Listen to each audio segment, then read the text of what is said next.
Slovenia, it's worsened in the last 2 years tremendously. So basically,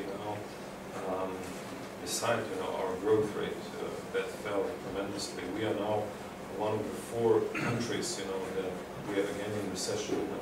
Technically, I mean it's technical terms normally, but after all, we didn't do it to turn around. So basically, in the last 2 years, we didn't have a turnaround managing of the country. Didn't do much in terms of investments. Didn't do much in terms of stabilizing the public sector.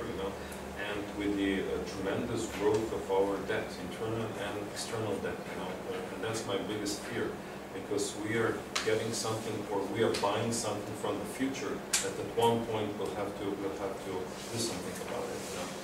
And which is more important, we didn't create the engines of growth, because every economy, it's not so much important, whether our macroeconomic results are at the exact moment, positive and so on, even though that's important, of course. But for me, it's more important to detect, what are the engines of growth. And since we basically made a big transition, from the so-called the manufacturing country, let's say in 1985, and Professor Mencinger did a lot of articles and discussions about that.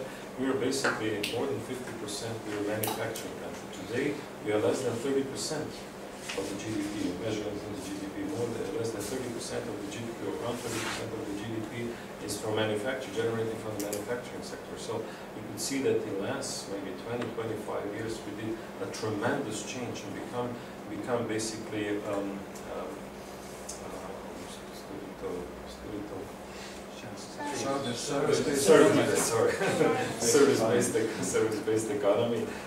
service-based economy.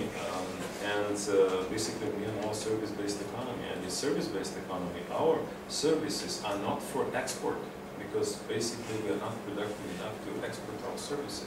So we are getting more and more into trouble in terms of what is our long-term strategy, and what is our long-term basis for growth.